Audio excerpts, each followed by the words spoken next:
ለአክሱም ሙስሊም ወንድሞቻችንና እህቶቻችን ሙስሊም ሆኖ ስለ ሙስሊም ጉዳይ የማያሳስበው የማይመለከተው ሰው የለምና በደንብ ኮፒ ሊንክ፣ ሼር፣ ሪፖስት እያደረጋችሁ ለሁሉም ህዝበ ሙስሊሙ እንዲደርስ አድርጉ።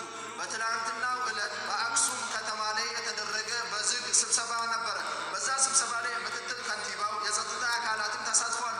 የተሰበሰቡበት ችግርን ለመፍታት ሳይሆን ሌላን ችግር ለመጨመር ነው። የጨመሩት ችግሮች መካከል አንድ ከአሁን በኋላ ሴቶች ትምህርት ቤት ሲሄዱ ሙስሊም የሆኑ ሴቶች ጅልባብን ለብሶ እንዳይገቡ፣ ሁለተኛ ደግሞ አንድ መስጂድ ለዘመናት ጁምዓ ሲያስተናግድ የነበረ የጀማዓ ሰላትን ሲያስተናግድ የነበረ አንድ ሾክ መስጂድ አለ። ያ መስጂድ ከአሁን በኋላ ጁምዓ ሰላት እንዳይሰገድበት በትናንትናው ዕለት ከልክለዋል። አሁንም ደግሞ አዛን ሆነ ምን ከአሁን በኋላ እንዳይሰማ ማይኮችን ማይክራፎኖችን አውርዱ የሚልም ትእዛዝ ሰጥቷል። አሁንም ሙስሊም ሆኖ አንድ ሰው ልክ ሲሞት ወደ ቀብር ቦታ ሲወስዱት በአስፋልት ላይ እንዳይሄዱ በውስጥ ለውስጥ መንገድ እንዲሄዱ የሚል ሌላ ውሳኔ ይወስኗሉ። ዋ ኢስላማ ፍትህ ለአክሱም ሙስሊም ወንድሞቻችን። በአክሱም ከተማ ላይ እየተካሄደ ያለው አፖርታይድ የክርስቲያን ብቻ እኔ ብቻ ልኑር ሙስሊሙ ይጥፋ ከዚህ የሚል አመለካከትን ይዞ ስለተነሱ ሙስሊም ሆኖ ስለ ሙስሊም የማይመለከተው ሙስሊም ሆኖ ስለ ሙስሊም ማያሳስበው የለም። እናንተ መስጊድ እዚህ የምታገኙት ካዕባ ላይ እኛ ቤተ ክርስቲያን ስንሰራ ነው ያሉ ይገኛሉ። ካዕባ ላይ ሄደው ቤተ ክርስቲያን መስራት ከፈለጉ እዛ ሀገር የተወላጅ ይሁኑ። አሁንም ደግሞ የዛ ሀገር መንግስት ሂዶ ይጠይቁ። እኛ የጠየቅነው እዚህ ተወልዶ ያደጉ የዚህ ሀገር ትውልደ አክሱም ትውልደ ትግራይ ሆኖ እዛ ተወልዶ አድጎ ሀገራቸው ላይ እምነታችሁን አታካሂዱ ሂዱ ከዚህ ማለት ይህ አስነዋሪ ተግባር ነው። ሁላችንም ልንቃወም፣ ሁላችንም ድምፅ ልንሆናቸው፣ ሁላችንም የአቅማችንን ዱዓ ማድረግ አለብን። ያ ረቢ ነስራቸው፣ ያ ረቢ ፈርጃቸው ብለን የእያንዳንዳችን ዱዓ ካደረግንላቸው ወላሂ አላህ በቅርቡ ሰሚዑን ሙጂብ የሆነው አላህ ይፈርጃቸው ከዛ ኢንሻአላህ።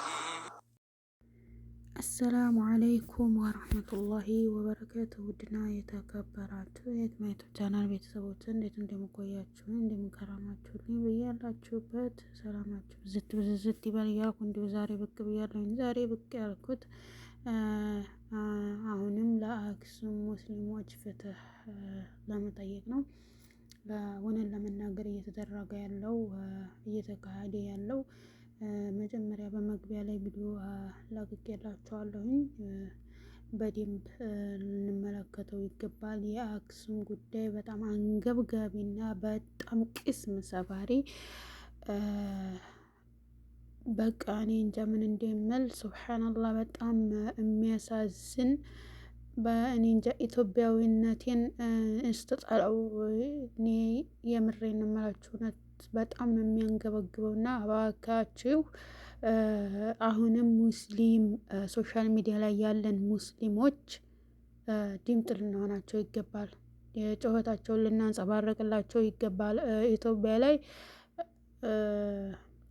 እኔ እንጃ ብቻ እየተካሄደ ያለው ነገር ምንም እየገባኝ አይደለም። እንደኔ በደንብ አይታችሁ ከሆነ እኛ እህቶቻችን በሂጃብ በኒቃብ ጉዳይ ዋጋ እየከፈሉ ነው። ግን እኛ አብዛኞች በተለይ እህቶች የነዛን ዋጋ እያሳነስናቸውና እያሳጣናቸው ያለንም አጋጣሚ ያለ። ምክንያቱም ሶሻል ሚዲያ የሚታይ ሙስሊም ሴት እየጨፈረ ተገላልጣ ተወጣጥራ ነው የምንገኘው። ተወጣጥረን በቃ ምን ልበላችሁ፣ ሀዛ ትምህርታቸውን ያጡ ህይወታቸውን ያጡ ዋጋ እየከፈሉበት ያሉ እህቶች አሉ። ነገር ግን እኛ በሚዲያው ዘወር ብለን ስንመጣ እየጨፈርን እየተራቆትን ከቶም ኒቃብ ለብሰን እየጨፈርን እንገኛለን። እውነት ለመናገር ሀቂቃ እንደ ሙስሊም በጣም ያማል። በጣም ነው ልብ የሚሰብረው እና አሁንም እንዲሁ ስብሰባም ተደርጎ ቪዲዮውን እንደሰማችሁት አሁንም ትምህርት መማር ከፈለገች አንድ ሙስሊም ልጅ ተራቁታ ሂጃቧን ለቃቧን ጥላ ነው ትምህርት ቤት መግባት ያለባት እና መካ ቤተክርስቲያን መስራት እስካልቻልን ድረስ አክሱምም መስጊድ አይኖርም፣ መስገድም አይቻልም። መስጊዳችሁ መዘጋት አለበት።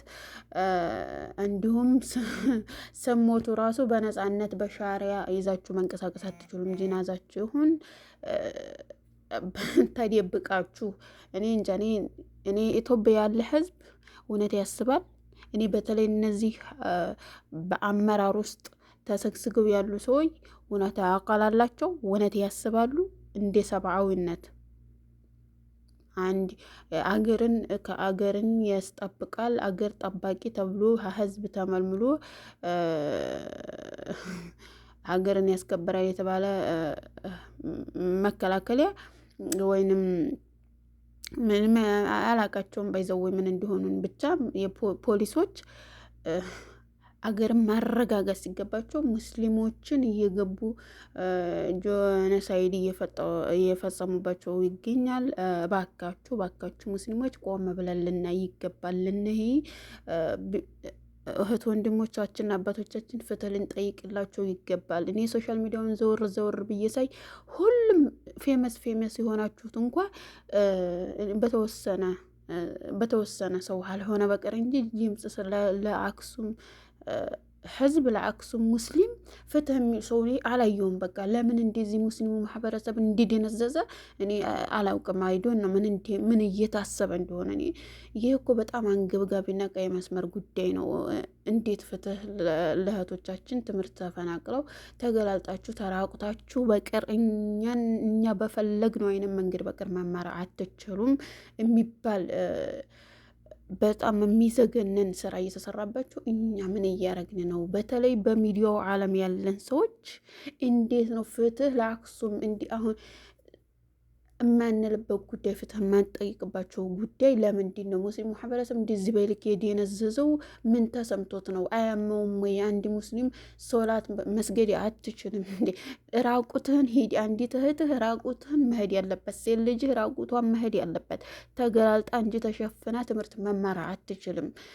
መስጊድ የአላሁ አክበር ብለህ አዛን ፈጣሪህ ጋር መገናኘት የለብህም ተብሎ መስጊድ መታገድ ወዲያ አንገብጋቢ ምን ሊኖር ነው? በቃ እኔ በጣም ያመኛል። እውነት ለመናገር በጣም ያናደኛል። በቃ ግን አቅሙም ችሎታውም ስለሌለኝ ነው። ግን እንዲህ ሀሳብ እንደ አንድ ሙስሊም እኔም የተሰማኝ እንደ አንድ ሚዲያ ተጠቃሚ አንድም ሰው ሊያዩ ይችላል፣ ሁለትም ሰው ሊያዩ ይችላል። ሀሳቤ መግለጽ ስላለብኝ ነው። እና በተለይ ቲክቶክ ላይ እየወጣችሁ ሊቃብ ተሸፍናችሁ ጡታችሁን ቂጣችሁ ወጥራችሁ የምጨፍሩ ሴቶች እባካችሁ ይሄ መንገድ እንኳ ይሄ አክሱም እህቶቻችን እንኳ ፍትህ ስታገኙ ድረስ ሰበር ልንል ይገባል። ሆናል ለመናገር እነዛን እያስናቅናቸው ነው። እነዛ ስንት ዋጋ በሊቃብ አንዲት እህትሽ ዋጋ እየከፈለ አንቺ ደግሞ ተሸፍነሽ የምትጨፍር ይህት በጣም ያማል፣ በጣም ያንገበግባል። እባካችሁ ቆም ብለን ልናስበው ይገባል። ማንኛውም ፍጡር የራሱ የሆነ ዲካም ወይንም የራሱ የሆነ ጎደሎ አለው። ግን እንዲህ ሰው ግን እንዲህ አይነት ሙስሊም እና ዲናችንን ላናውቀው እንችላለን። በደንብ በጥልቀት ዲናችንን ላንማር እንችላለን። ዲናችንን የማናውቅ ሰዎችም የምናውቁም ሰዎችም ሊሆን ይችላል። እዚህ ሶሻል ሚዲያ ላይ እየተገኘን ያለ ነው። ነገር ግን በአንቺ ምክንያት በእኔ ምክንያት እህትሽ ዋጋ እየከፈለ የደም ጠብታ ትምህርት መማር ደንቁረሽ ትቀሪያታለሽ እንጂ ሂጃብሽን ለብሰሽ መማር የለብሽም ተብላ እህትሽ ታግዲያ ሀቤት ተቀምጣ እኔና አንቺ ሊቃብ ተሸፍነን የምንጨፍር ከሆነ የነዛን ክብር ቫሊዩ ሰጥተው ለሚዋጉት ለዲናቸው ለሚፋለሙት እህቶችሽ እንትን ጫና እየፈጠርንባቸው ነው። ይሄን ቆም ብለን ሙስሊሞች ልናስብ ይገባል። እባካችሁ እህቶች ስሜታችንን ተከታይ ብቻ መሆን የለብንም። እንዲያ በነ ሶሻል ሚዲያ ላይ ወጥተናል፣ ግን ሶሻል ሚዲያ ደግሞ አግባብ ባለው መልኩ ልንጠቀመው ይገባል። ቢያንስ እንኳን እንደዚህ አይነት ዲናችን እንኳን ሲነካ ሊያንገበግበን ሊያመን ይገባል። በቃ ለምን ሙስሊሞች ደዩ ሲሆን ነው እንዴ? ለምን ቆም ብለን ማሰብ እንዴት አቃተን? በቃ ማንኛውም ወንድ ሊሆን ይችላል፣ ማንኛውም ሴት ሊሆን ይችላል። ለዲኑ ደካማ ልኮን ትችላለህ፣ ለዲኑ ደካማ ሊሆን ይችላል። ነገር ግን በአላህ ላይ ያለንን ድክመት እንዴት በፍጡራን ላይ አንዲት እህትህ እንዴ ትምህርት መማር አትችይም፣ ሊቃብሽን ሀላወለቅሽ ተብለ ሂጃብሽን ሀላወለቅሽ ተራቁተሽ እስካለሽ ድረስ ተብላ መብቷ ተገፉ። እባካችሁ ፍትህ ድረሱልን እያሉ የድረሱልን ጥሪ እያስተላለፉ አልፈው ተርፈው እኛ አክሱም ላይ መስገድ አትችሉም፣ መስጊዳችሁ ይዘጋል፣ መካ ሄደን ቤተ ክርስቲያን እስካገነባን ድረስ ብሎ አንድ መንግስት ባለበት ሀገር እንዲህ አይነት እፎይ ተግባር እየተተገበረ እያለ እኔና አንቺ ሶሻል ሚዲያ ላይ ወጥተን ተወጣጥረን የተወጣጠረ ልብስ ሙስሊም ፋጡማ፣ ሀዋ፣ ሰዓዲያ፣ ከድጃ ሆነን የሙስሊም ስም ይዘን ሊቃብ ለብሰን የምንጨፍረውስ ምን አይነት አንግል በምን አይነት አንግል አይታችሁ ነው? በምን አይነት እይታ አይተን ነው? ለምን ነው ሙስሊሞች ቆም ብለን ልናስበው የሚገባው? ይሄ ዲን እኮ እንደዚህ በቀላሉ የመጣ በቀላሉ የቆመ አይደለም። እና አባካቸው አሁንም ለአክሱም ሙስሊሞች ፍትህ ልንጠይቅላቸው፣ ሀጎናቸው ልንቆም፣ መስጊዳቸው ሊሰራ በነፃነት ሞተው ሊቀበሩ የሚችሉበትን መንገድ እባካቸው ፍትሃቸውን መብታቸውን ልናስከብርላቸው ይገባል። ግዴታችንም ጭምር ነው። በቃ ይህ የደነዘዘነውን ነገር አንስተን አሚሯችንን ልናሰራው ይገባል። እንዴ ግማሽ ሚሊዮን ያለበት ሙስሊም በላጩ ሙስሊም ሆኖ ሳለ ኢትዮጵያ አንድ ሰው 10 ሰው አይሞላም ስለ አክሱም የሚወራው። በቃ ያም ስገባ ጭፈራ ላይ ነው፣ ያም ስገባ እስክሳ ላይ ነው፣ ያም ስገባ ሌላ ነገር። እንደ ሙስሊሞች ሮይት እየሄድን ነው። በአላህ እንዴት ነው የማያመን? እንዴት ነው ማሰብ? እንዴት አካላችን እና ባካችሁ ፍትህ እንበልላችሁ፣ ፍትህ እንጠይቅላችሁ ለአክሱም ሙስሊሞች ውዶች። ሀሳቤን ከተመቻችሁ ላይክ፣ ሼር፣ ሰብስክራይብ እያረጋችሁ ለብዙ ሰው እንዲደርስ አድርጉት። አሰላሙ አለይኩም ወራህመቱላሂ ወበረካቱ።